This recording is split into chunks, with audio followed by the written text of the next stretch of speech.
keep working today to try to get those 40 students a place for Monday. Once we have that, we'll make an announcement that you can come to the office to pick up your schedule. Your schedule's on the for your first period students. They're going to get blue schedules, baby blue schedules, because blue is my favorite color. You can tell by my car, my shirt. But when you pass those out first period on Monday, you're going to pick up the white schedule that they picked up during registration. Okay? I don't want them to have both because the white schedule may be wrong now. We might have changed electives or moved people because we're trying to balance things out. And if they follow that schedule, then these ladies over here that I'm going to introduce in a second are going to come looking for you because it's going to ruin our attendance on the first day. Okay? They must follow the blue schedule. If they do have a white schedule, the only one it would be is if it had a signature and a date. And we're hopefully aren't going to have many of those, but we're not going to do registration until the afternoon on Monday. But if for some reason we made a mistake and we need to print out a new schedule for a kid, we'll sign in with the date of that date. You can accept those, okay? But otherwise, it's got to be a blue schedule. Pick up the old one, please. Pick it up. Don't let them keep it. What do they do with the ones they pick up? You can throw them away. I don't want them. You can throw them. Sorry. You can throw them. So what we'll do is I'll send someone around to pick up those white schedules so we can shred them properly in the front office. So if you see a kid walking around with a white schedule in the hall, what can you do? Grab it.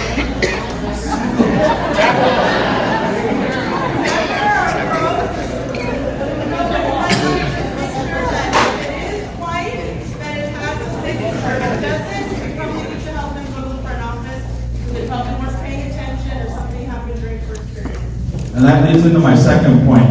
Every period, you're going to try to match the students that are in your e-school roster Just to instruction. To the students that are in your class. Just to instruction. You know, so you're going to be checking every period. You have your blue schedule, yes, or you have a white schedule with the signature, yes. They should match. If you got 24 kids in your room and 24 kids on your roster, you're good, as long as they're the same ones. But if you have extra kids that they're not there, they're not on your roster in e-school, I need you to send them to the attendance office. We need to find out where they're supposed to be or why they're not on your roster.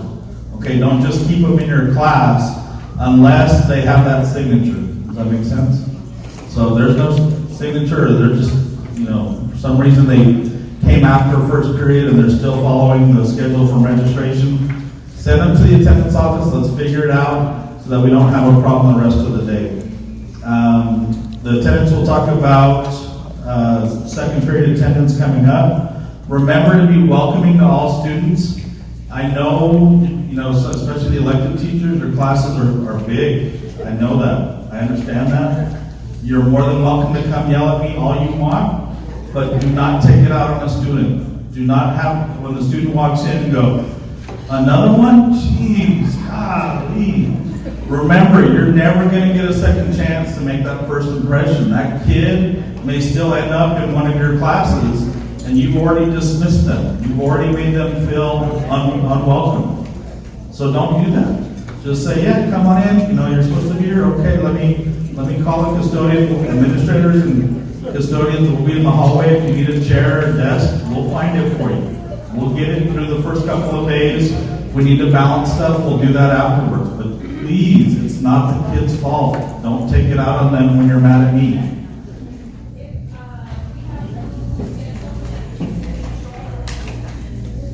We're going to return those to the office. Yeah, we're going to return those to the office. Can you raise someone to come around at the end of the beginning of those? She asked if you have blue schedules, like a kid is absent the first day. We'll have someone come and pick those up. That's going to be an indicator that we have a no-show most likely. Most kids will miss the first day unless parents don't have other than that, there are probably no-shows. And so if by the snapshot date, if we show that we are in need of more teachers, they'll give us, that's when they'll determine that we get more FTEs, full-time employees, and we'll be able to get them. But they will not give them to us now. They wait to see how many of the kids no show, and then they take our numbers. Every day we have to submit how many kids we have. So if we get so many kids, then they'll send us another teacher, which that would be an elective teacher. We're gonna tell you right now, it's gonna be elective. Trying to lost my train of thought there, but yeah, just please welcome them in, just so we can make sure we get the kids in the rooms. We'll work out the details. If we need to balance, we'll balance. We will help you out as much as we possibly can. In regards to attendance, I'm going to turn it over to our 3 attendance clerks. So for those of you who don't know, Mr. Felix.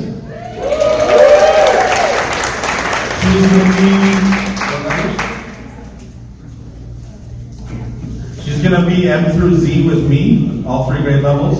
We got Ms. Lopez, who will be A through L, all 3 grade levels. And then we got Ms. Gonzalez, our new attendance clerk. His daughter actually comes to Parkland Middle School, and she's been helping us out with the registration. She's going to be kind of focusing on the VIPs with Ms. Escobar. So I'm going to have them talk about some of the procedures and things and why we have them in place. Good morning. Welcome back. I hope you all had an amazing, restful summer. Excited for the new year. We put a packet together, but there's a couple of corrections that we need to make. So we are going to put them in your box. But on the first page, it is going to be the class list. For teachers that have a second period class, you will be getting a class list.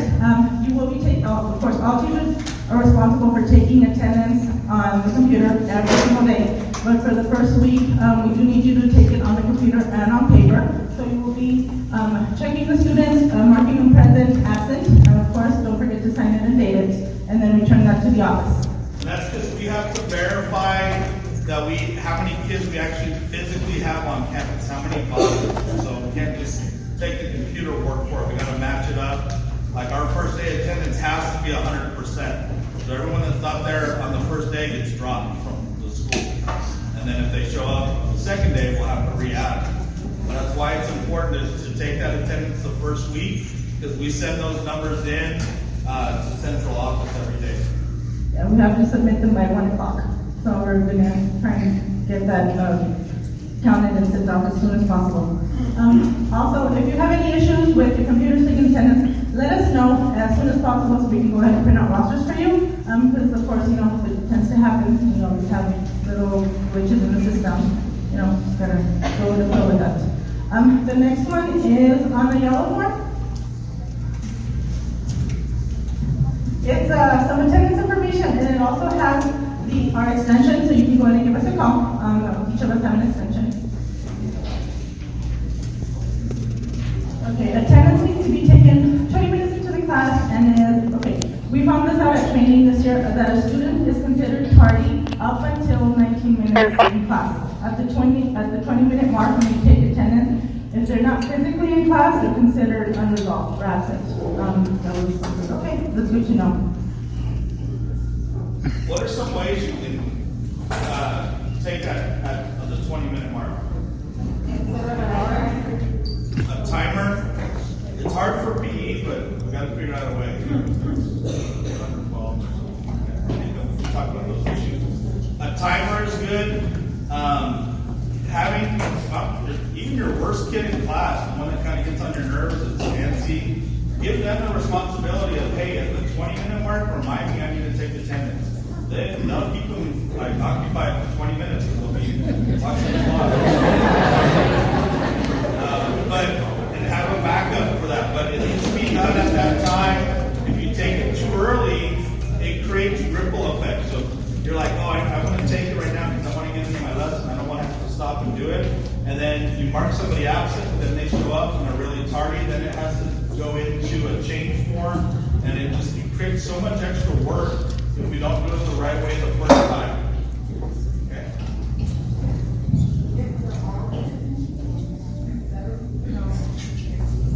She brought up a good question. She said that if all the kids are there, can they still take the attendance before the 20 minutes? And the answer is no, because anything can happen within those 20 minutes. A parent can come in to take out the child, and you're marking them present for the class when they really didn't do the full course. So in regards to that, we did get an email from Alex Arroyo. He is our team's technology system coordinator. So he went ahead and he said that it is really, really important that we do follow the timeline as far as the 20 minutes. We are being real strict with that this year and from the years to come.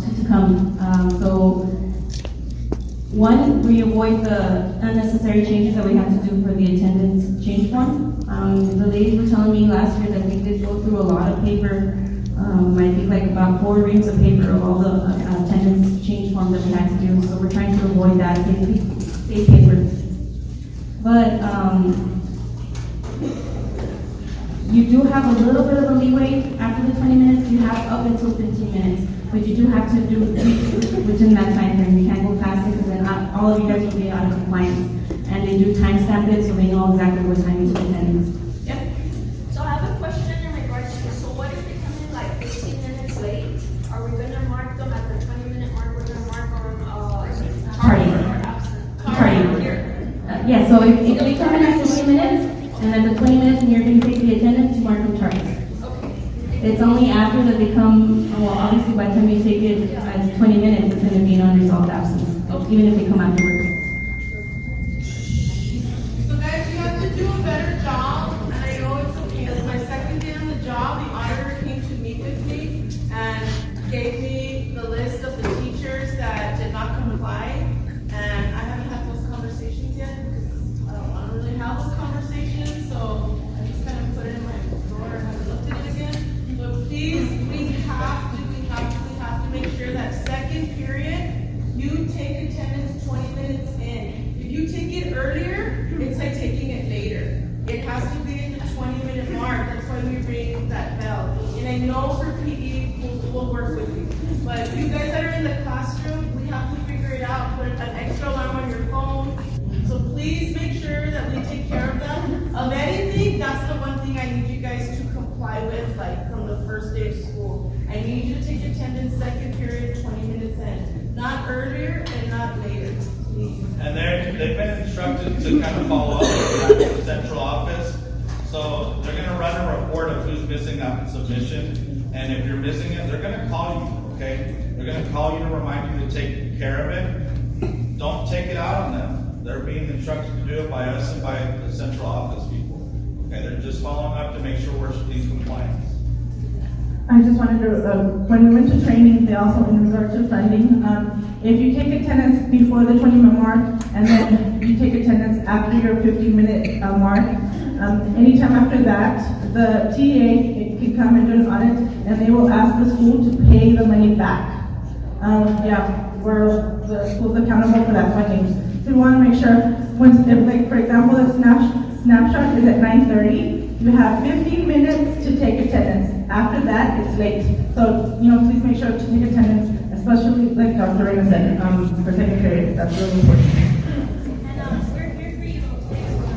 So don't be hesitant to reach out to us. We'll be more than happy to work together and I'm sorry, yes? This is all periods or second period? All periods, but especially for the second period because that's a snapshot, but it has to be the same throughout all the periods of the day. But like I said, we're here to help and we're a team, like Ms. Villegas has said. So you guys can come up to us and we'll be more than happy to help. Okay, and then on the packet, the next packet that you'll be getting, it shows an example of when all the students have the attendance for the day. We can see on the screen if a student is missing. So we print out different jobs. We're asking, okay, can you tell me if the student has any attendance issues? Like, I'll give you an example. Last year, there was an issue with attendance for certain students, and unfortunately, a teacher didn't take attendance for about a month. I was like, 2 classes, so like almost 2 months, they didn't take attendance. yeah, and then it was concerning a student finding out to see if the student was ditching. So I was like, I can't tell you that because the student doesn't have any attendance for that class period. So it is very important to mark every single student. So we couldn't take that kid in court, which would be like the next step in the process because our documentation was inaccurate. the judge would have looked at it and said, you guys don't take attendance properly, we're throwing the case out. So it's extremely important, extremely important. Well, also with that, I know we've covered it before. You need to make sure that you take attendance and you mark on present, absent, tardy, not just click on the little chair that, I think that's what you guys have said, it's like a little chair you click in and kind of, I don't know, submits it. That's not actually taking attendance, because when we look at it, it's just blank. It doesn't tell us whether they're present or absent. So that also doesn't help us in the instance that we have to go to court or parents are asking us, okay, what's going on with my kid's attendance, because it doesn't tell us whether they're absent. It's just like blank. So it's really important that you go in there and you mark on present, absent, tardy. Okay, the next is going to be our new business on campus student activity form. It's a 2-combo and one, you can just check whatever it pertains. Of course, please turn it in 2 days before, and of course, make sure that it has the signatures from admin, the nurse, so we can go ahead and get that coded accordingly, and if possible, on that same day before the event. The business on campus student activity for the clubs and sports, the teams when they have to go on field trips. With this one, guys, please try to turn it in at least 2 days before, not the 5 minutes before you're leaving. Also, it's really important that when you guys go and you turn this in, if there's kids that didn't show up, just send us an email, call us, or make a list and give it to us when you come back, because if we mark them present and they didn't show up, we can also get audited on that and get in big trouble because we marked them present when they weren't. Especially, I think track and stuff, you guys have a really big one, towards the end of the year, there's a lot of students that go. It's very important that you guys put the students' ID numbers and then you turn it in, not the same day, try to turn it in at least 2 days before. Okay, thank you. And the last one is going to be our attendance change form. We will have extra copies on our door, how we have before. We'll also go ahead and put some in your boxes, so you can have extra ones if you need them. Last year we did have quite a few attendance change forms, almost 2,000 attendance for the whole year. So we want to kind of reduce paperwork on that. I did create a Google Docs document, and it's separated by departments, and each department has each teacher's name in it. So if you can please check daily, monitor, we'll go ahead and put the student's name, what period it is for the correction, and then just submit those to the attendance office. Hopefully it'll be a lot easier. Instead of me having to email you, we'll go into that document. I'll get your emails from the faculty list, and I'll input it, and then I'll invite you so you can go ahead and have access to that. And then if you have any questions for your new teachers or new veterans, we're here. Our door is always open. We always welcome you. We're here to help you out. We're spent the day here. We're family. Thank you.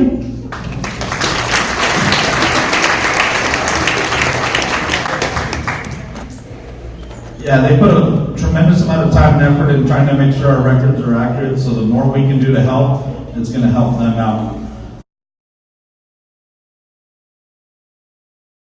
Next, we're going to cover some procedures just really quick.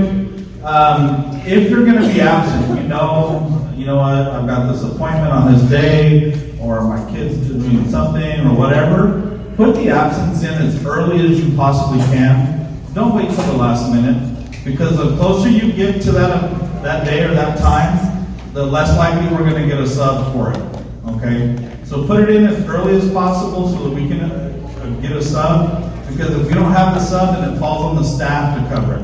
And then that puts everybody in a bind at that point. So please, the earlier you know, the better. Go ahead and put it in. The second thing is, when you put it in, don't just put it in and hope the system picks us up. Hope is not an effective strategy. Okay? We're going to provide you a list. Ms. Galindo will provide you a list from Ms. Gonzalez of subs that we've had on our campus before that we know are good subs and know our kids and treat them the way they need to be treated. Please put those numbers in and try to make sure you get that sub, or even call the sub and say, hey, are you available on this day, and schedule it. Okay, or if you find a sub that you really like, call them, get their number, actually schedule the sub in there, not just hope that they get it, just to make sure that we're covered. I know Dr. Reyna you want to talk about the PD stuff or no? What's up?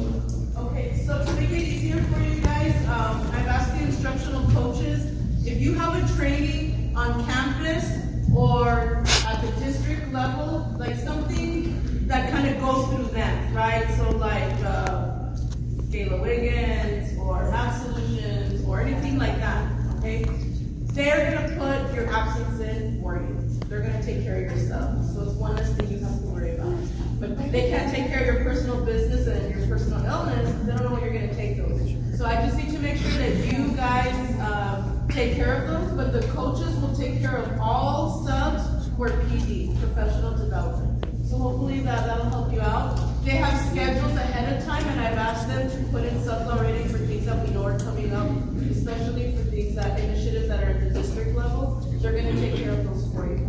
Remember also that when you put in for a sub, in order to get a sub, they have to be in 4-hour increments. So if you say, well, I'm gonna go to the doctor, but it's only 2 hours, and then I'll be back by 10, then you have to put it in as no sub needed, and you have to find a colleague to cover your classes. Okay, and you can do that. I'm fine with that. I would rather you do that than us pay for the sub, but you have to find people that are willing to do that. I cannot go and we can't be scrambling and pulling games and finding subs, okay? So again, if you put in for 4 hours and then you're back at 10, we still have to pay the sub till 12 or 12 to 4. So just be aware of that. 4-hour increments. Dr. Reyna, I'm not sure, I'm not gonna hold on, but sometimes the sub will cancel like the day of or the night before. Now that's out of your control. That's gonna happen. We are understanding of that, and in those cases, then we'll make arrangements. And if it's early enough, like Mr. Reed gets here at 6, so we can probably try to find someone, even if they get here at 9 or 10, they're gonna be here the whole day. We'll try to find someone and we'll pay for the whole day. So those are things that, you know, you have to control.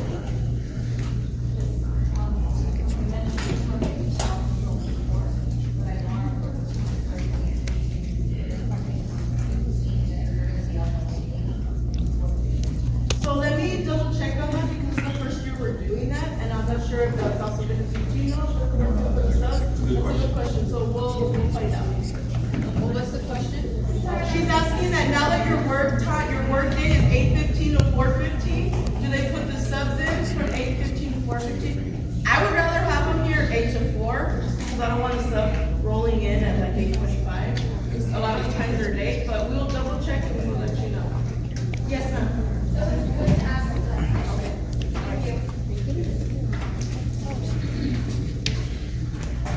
Please have an emergency lesson plan in your desk or near your desk, and then also give a copy to your department chair, because sometimes you may wake up and you're too sick to come, and we need to have a plan in that case. Also in that case, please text your department chair and also copy your admin as well, so that way we can just kind of follow up to make sure things are covered and all the kids are safe and ready to go. Any other questions on subs? Pretty straightforward. Okay. Next, breakfast in the classroom. If you have a first period, if you could raise your hand. I only made copies for people that have the first periods. Almost everybody has.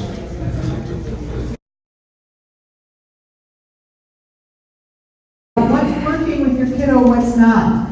Because you're going to get, very shortly, you're going to start getting some emails with some PDFs attached to them that you can't open until you get the magic code. All right? We are sending all instructional accommodations, STAR accommodations, and behavior intervention plans through encrypted PDF. So everybody get out a pen, go to resources.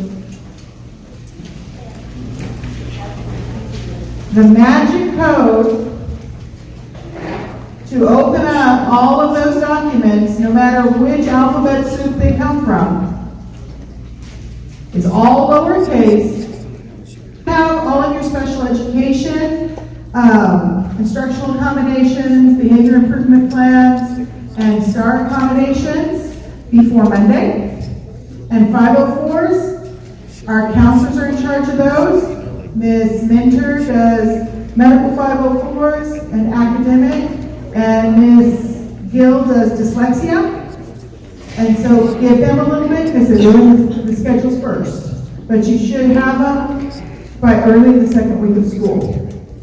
When you get those instructional accommodations, read them. If you have a question about them, Ms. Triplett has sent out the case manager plan. One of the things that we're doing this year to assist with continuity and to make sure that the kids have somebody who knows them and knows you is all our case managers for our support facilitation, co-teach, and resource kids are identified by grade level. So in 6th grade, Ms. Jeanette Torres, where are you? Yay! And her ghost, named Vacancy, or vacancy, are in charge of 6th grade. So if you have a question about a 6th grade special education student, Ms. Torres and the ghost vacancy will be answering those for you. 7th grade, our team is Ms. Lewis and Ms. Guthrie. So if you have a question, all right, we're going to email anyway, they're divided by grade level so they should get to know you. So question the accommodations. What do you mean by chunk it? What do you mean by this? Okay? Have conversations about the kids so we can target what they need. If you have any difficulty getting into the accommodations for any population, let me know. We'll help you get them. If you don't think those are working, let us know so we can amend it. You guys are the best information. You know, feet on the ground. And here's Dr. Reyna.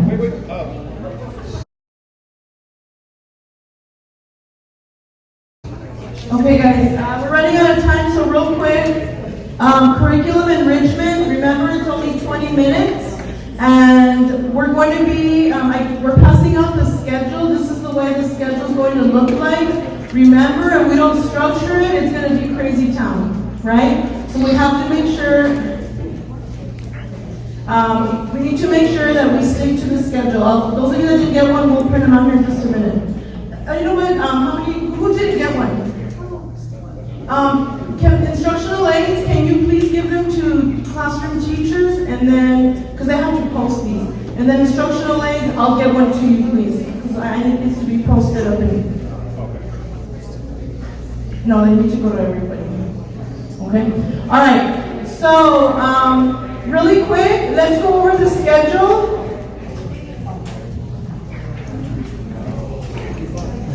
Remember, we talked about RAG. RAG is a district initiative, and we have to do it. We have to do it. We have to conduct walkthroughs to make sure we're doing them. So please make sure you follow the lessons. Remember, we're starting the week, and this is for the last 20 minutes of first period. Not first period, but after first period for transition. Monday and Friday, we're doing RAG. You won't finish the RAG lesson in one day, so you're going to have to break it up into two. So we start with RAG and we end with RAG.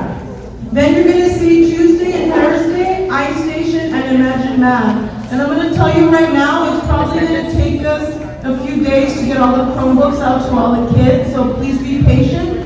So for Tuesday and Thursday, you're just going to have to maybe come up with something for the kids to do, or just talk to them, have a conversation with them. Talk about things, just have a topic and get to know your kids. You have to get to know these curriculum enrichment kids.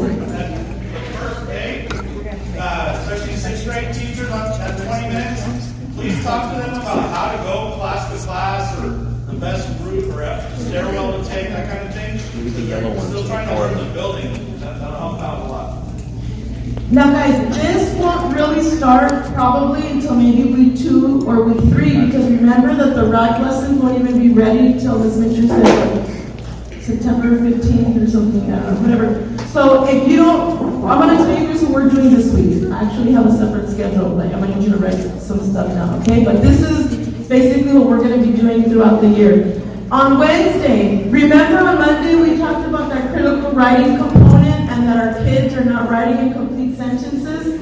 So on Wednesday, you're going to have the kids do critical writing or journals. I'm going to buy 1,400 composition composition books, and I'm gonna send those to you. You will keep those in your classroom, and they're to be used for critical writing on Wednesdays. In my newsletter, at the very bottom, you're gonna see a little section that's gonna say critical writing, and I'm gonna give you a prompt. Okay, the instructional coaches will send that to me every Friday. On Sunday, or Saturday or Sunday, I will send that to you, and if we can, we'll try to get it to you ahead of time. You're gonna give the students a prompt, and they're going to write. That's what they're gonna do, they're gonna write, and then you can have them share out, you can talk about the prompt. So it's gonna be kind of a format like the writing test, like, tell me about a time when you were disappointed and blah, or whatever the prompt is. The point is that we need to get our kids to read and write because they don't want to do it and they don't do it well. And Miss Sizemore gave you all those Kinsella question stems and how to have the kids talk in complete sentences, so that's a good opportunity for you to do so. And it's only 20 minutes. So we'll be getting those composition books to you so that you can start that. So this is the way that's going to look. Now for this week, go ahead and write this down. Let me tell you what you're going to be doing with your kids this week. Monday, we don't have draft lessons. So on Monday during curriculum enrichment, I need you to check the students' schedules. What are we checking them for, Mr. Ellsworth? Please make sure they have an English class, and it could be labeled as like reading as well. Okay, they need to have one of those. They need to have a math class, not a PBL math class. That's an additional math class that some kids have. Every student should have a math class, a science class, a history class, lunch, and PE. Every kid needs to have that on their schedule. We cannot go a semester with a kid who doesn't have an English class. Can't do it. We're going to get in trouble. I just wanted to let everybody know that some of all of the 7th grade English are double block.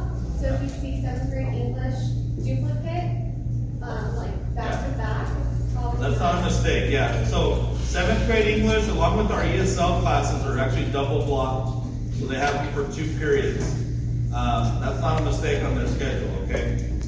But we need to make sure they have the cores, including lunch, including PE, and that they are not missing a period. We're trying to check, there's 1,400 kids. Sometimes we miss second period or first period or something. Let us know, like, hey, I don't have a third period. Then send them to the office so we can address that to make sure we find a home for them. And also, like, if they're missing an elective, send them or no. Only if they're missing a period. They may not have the elective they like, Yeah. but that's okay. No, because last year, like, I had parents email me for, and I was like. So if they want to request an elective change, we have a link on our on our campus webpage under the announcement section. I don't know that I've advertised that. We've been working for the last 2 weeks, making as many changes as we possibly can. We don't have a lot of extra room right now, so it's like, I can't move somebody into guitar because I have no spots left in guitar. Okay, they can request it, but it may not happen. So for 8th grade, is it going to be, is everybody going to have PE or some kids going to have That's a great question. So yeah, 8th graders, half of them have college and career readiness the first semester, half have PE. I don't know the way we print out the schedule if it's going to show you both. So if they don't have PE but they have college and career, that's okay. So what I'll do is attach to my newsletter, we'll put a little document with like look fors so that because we don't know until we print the schedules, which we're going to do soon. So I'll attach that and we'll put one in all your boxes so that you can make sure you have something to reference as you're looking at schedules. Okay? Even if you guys can catch the cores, like the big things.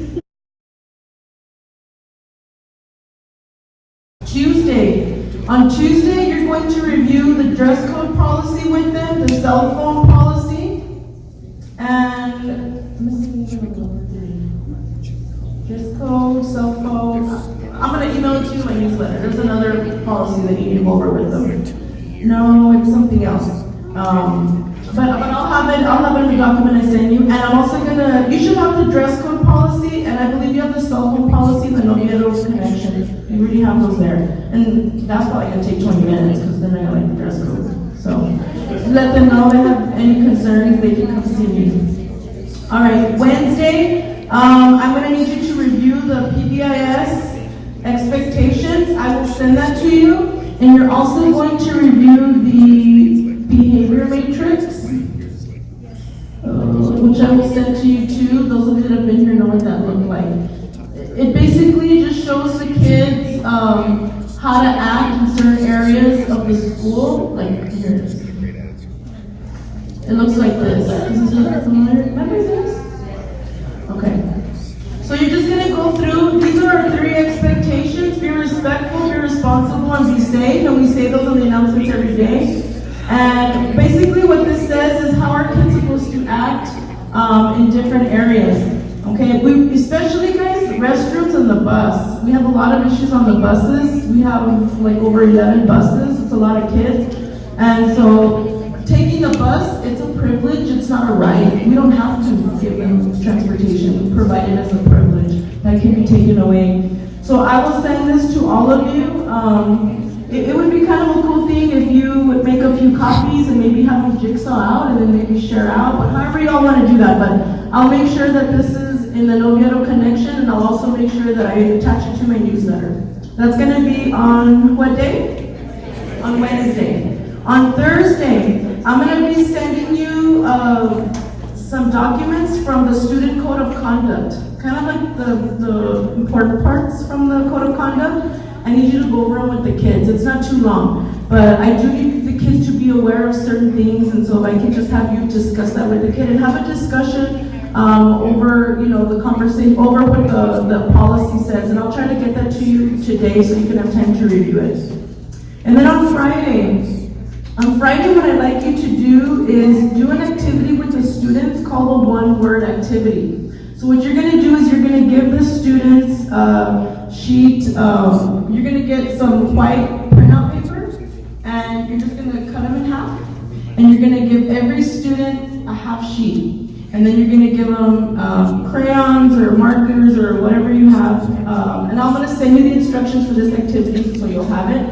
I want the students to write one word that describes what this year feels like for them. And so it could be exciting, it could be blessed, it could be, to have a conversation. I'm going to send you a link with a little video. And you're going to take them through that activity. And they can decorate it however they want. We're going to post those up in the lobby. It's going to be part of like this little collage that we're doing. So if you can just have the kids work on that, and then once they're done, if you can turn those in, I'll have with Gina, I'll have a little basket, you can turn those in at the end of the week, okay? So I'll send all of the information that I just went out, that I just told you about, I'm going to email it to you so that you have it in writing. All right, so that's what week 1 is going to look like. We're not going to be doing iStation or Imagine that for the first week because we don't have the devices out. Sets of devices, we have to give them to the kids. And remember, the kids will bring them if you use them. And so remember your commitment to make sure that you use the Chromebooks and some part of your lesson, whether it's bell ringer, closing task, or throughout. Okay, the other thing is every classroom teacher, you should have received these. We talked about these in PLC yesterday. Remember, we talked about your content objectives are going to be your IWOs, and then your closing tasks are going to be your WeWos, and these are going to be your IWOs. Okay, so make sure that you take down the IWO. We're not doing the IWO, WeWo anymore. We're down to 2.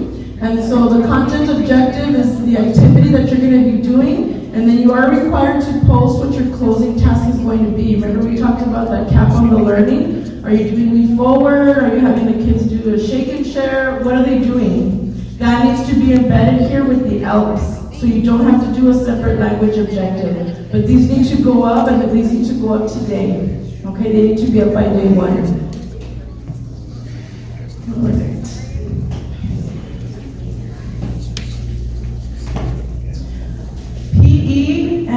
PE classes and art classes. You will be dismissing your students 1 minute early, and that's to help with the flow of transition, all right? No other elective will be dismissing early, just PE, all the PE classes, and the 2 art classes. Those are the only ones that will be dismissing 1 minute early. Everything very specifically to make sure that we're not wasting the money. So, the way the breakfast in the classroom is going to work this year, there's some changes to it. The first big change is we're actually going to do it from 8:20 to 8:30. Same thing with announcements. We're going to do that from 8:20 to 8:30.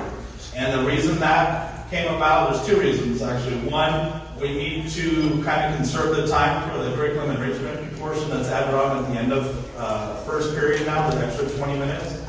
And then 2, we were noticing that we would let kids in at 8:20 and they would just kind of roam the halls and cause all kinds of chaos for 10 minutes or 9 minutes, and then they would run to class. And so we're cutting that kind of stuff out. There's a couple other schedule changes I'll talk about in a second.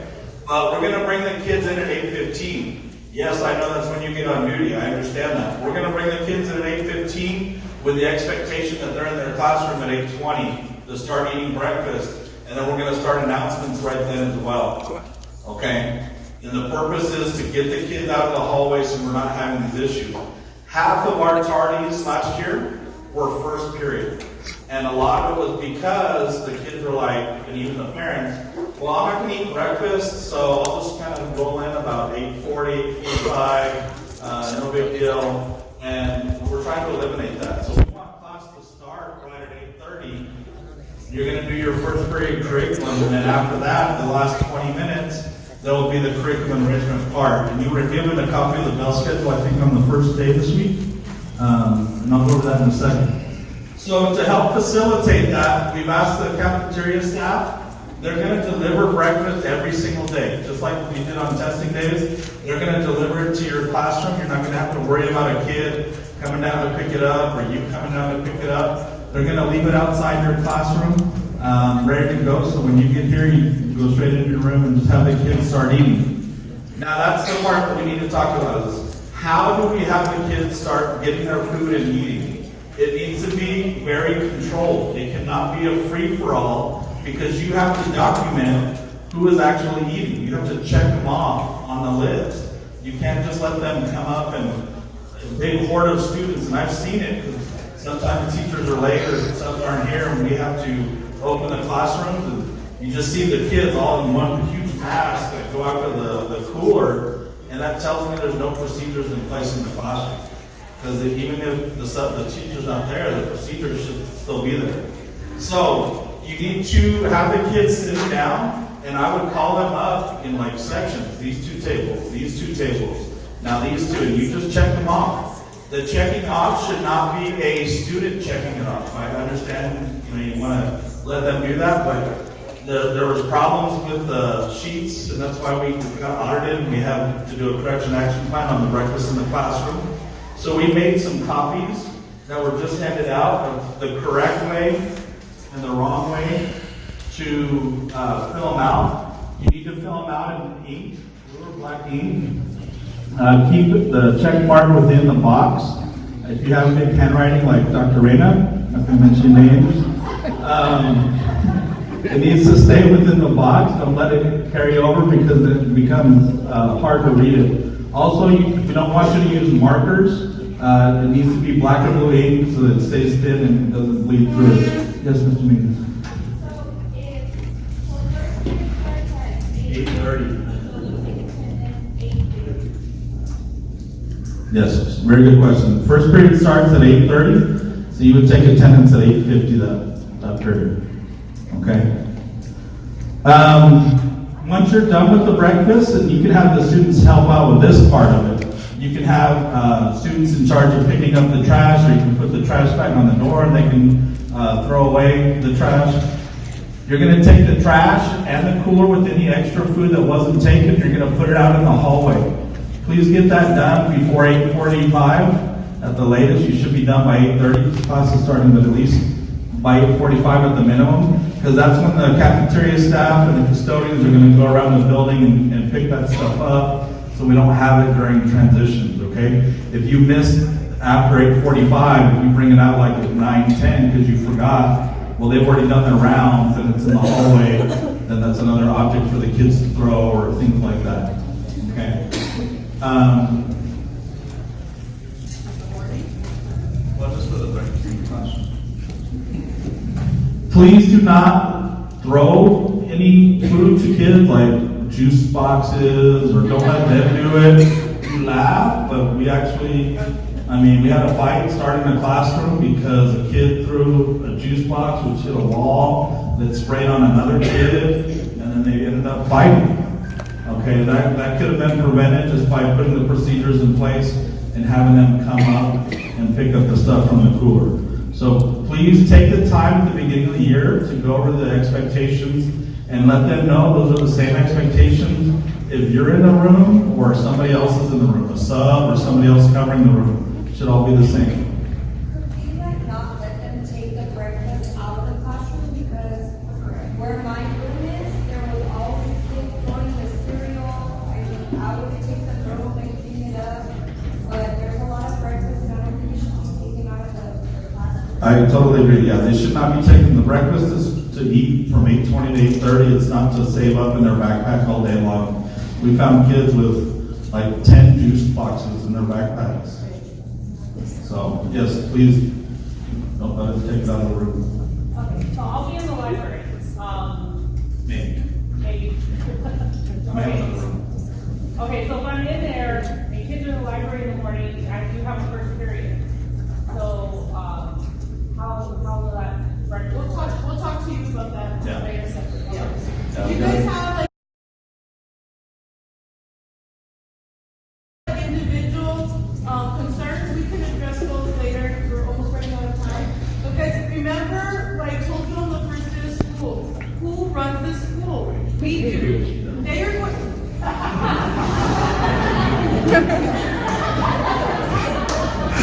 We do. The kids are gonna do what you tell them to do. If not, then I guess I'm coming down there, but eventually one of us will come down if we have to address a student or two. But if you said it from the first day of school, you're not gonna throw food in my classroom, you will respect it, you will respect this building. You will not come up here and just start grabbing food, and if they do, you need to nip it and address it quick, because if not, you let him do it, she's gonna do it, she's gonna do it, he's gonna do it, and then by the time a sub comes in, you're gonna come back to like, I'm never coming back to the school ever again. And guys, as it is, it's hard to get subs here. You know that. I can't go see that down here a long time. How many subs have canceled on us? 100. So we can't have that. You need to set the expectations. Of course, Tina, yes, sir, Tina. but this is a little bit of where like the warden and Yes, sir. my jail, the prison warden comes out, and it's like, this is the way this is going to be. Some things, that's the way it is. Breakfast is going to run like this. This is how you're going to walk in the hall. So of course our approach is going to be positive, but for stuff like that, I cannot have the APs investigating a fight for 2 hours because of something like that. They have a lot of things that they have to do, and one of the things is instruction, and that's what we've been instructed to oversee.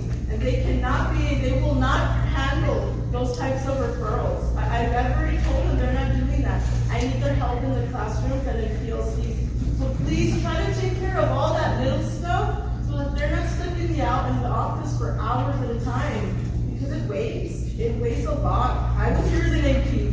It's hard. So please, if you can take care of those little things for them, I would really appreciate it.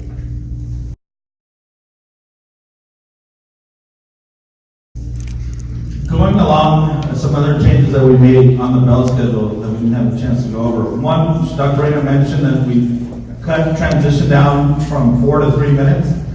Same reason, kids were just kind of hanging out, especially if you ever been over by the window area, by Ms. Mora, Mr. John. Oh my, Ms. Heather could tell you, because she used to have beauty over there.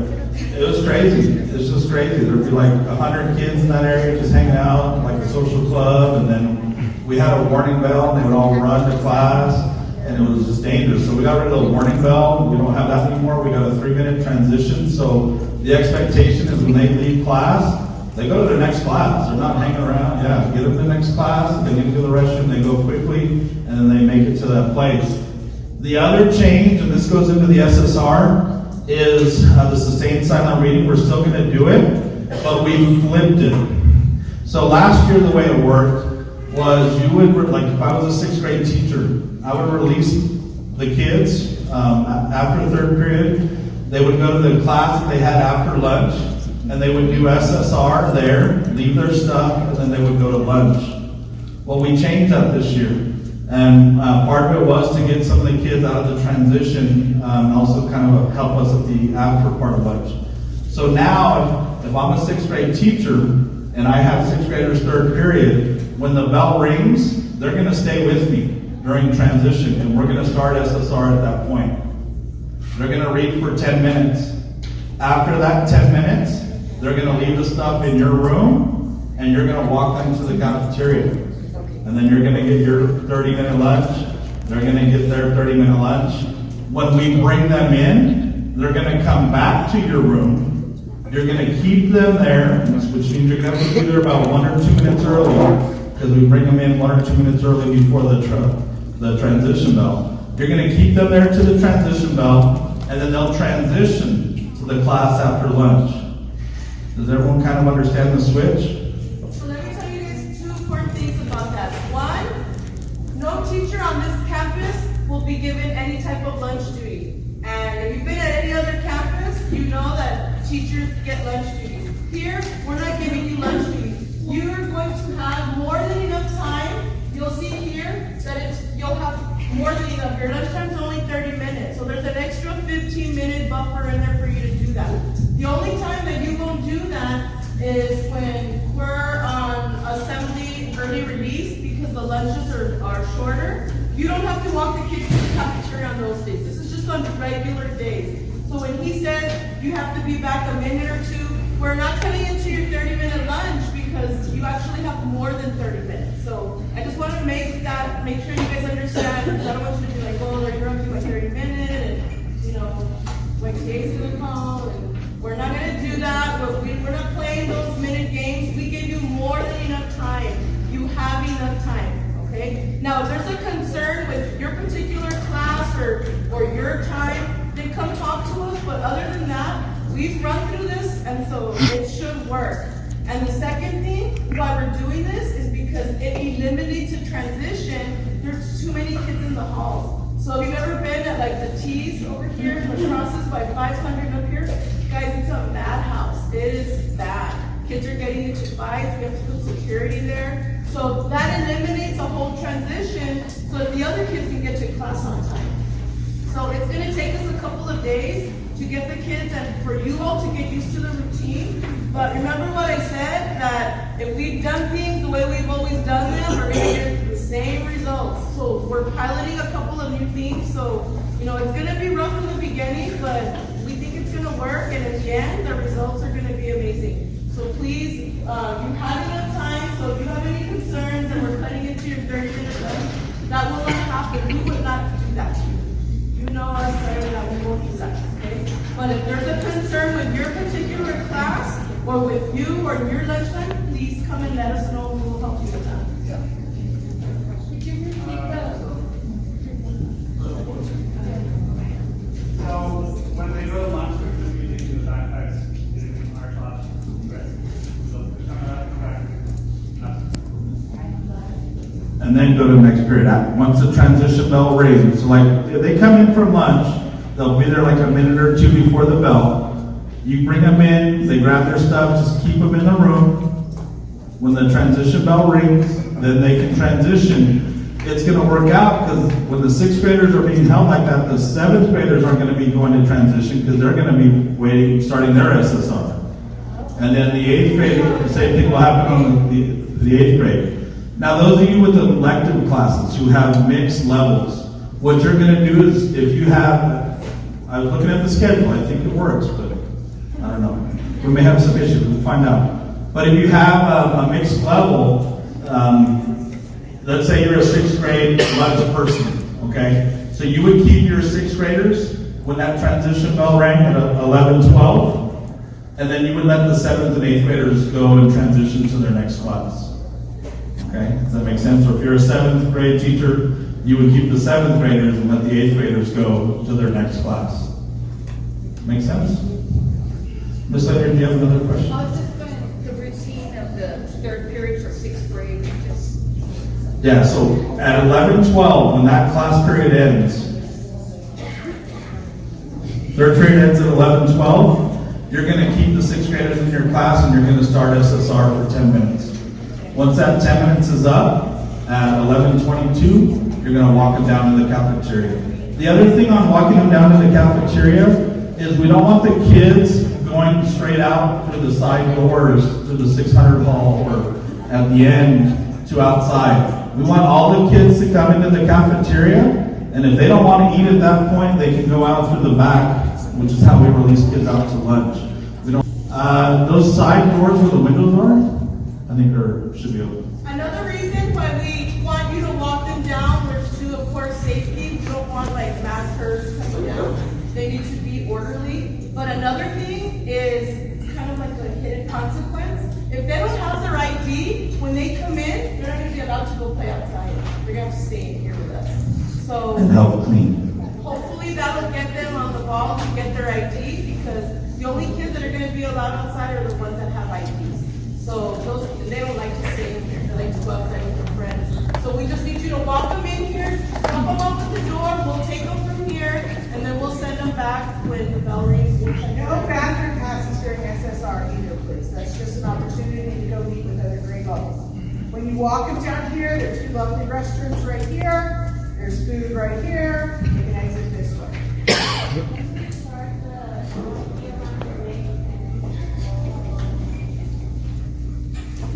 Okay, so I actually that's part of my so really quick, we're gonna have a 2-week amnesty because not all kids have their IDs. Not every student came with parent registration. We have to give them an opportunity to get an ID. So Coach Serrano is going to be pulling kids through PE or through the college and career readiness Ms. Mejia's class. So we will get all kids. We're not pulling them for. And please don't send kids just sporadically to go get IDs. We have a schedule and we will pull kids, and they're going to be going to Coach Serrano's room to get their IDs. So we're going to give kids a 2-week amnesty. They also have a 2-week amnesty for the dress code. Because remember we talked about the give and take? We took jeans away, we did a couple of other things. So we've already advertised for the parents that they have 2 weeks. So, and we have also 2 weeks for tardies. We're giving the kids 2 weeks to acclimate. After that, everything starts. Okay, so as far as the answer to your question, 2 weeks. But if you see a kid with their ID, you might tell them to put them on, because if we see them, we're going to start giving them consequences. Yeah, get them in the habit of, especially, they need to wear it all the time, but they need to bring it to lunch as well, so that they know that especially the sixth graders, they're not going to realize they have to have it to go outside. But the seventh and eighth graders, we did it last year, so they should know. If I want to like donate or like sponsor a kid for a night kid shirt, would I go to Serrano or would I go with the kid? No, you go with the counselors. Okay, okay. Any other questions on the schedule? Oh, great, done.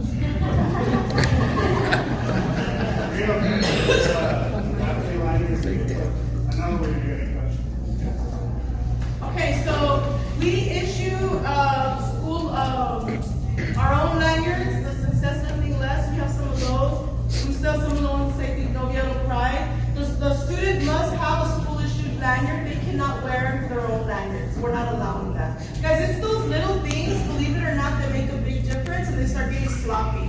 So those are the things that are non-negotiables. They have to wear a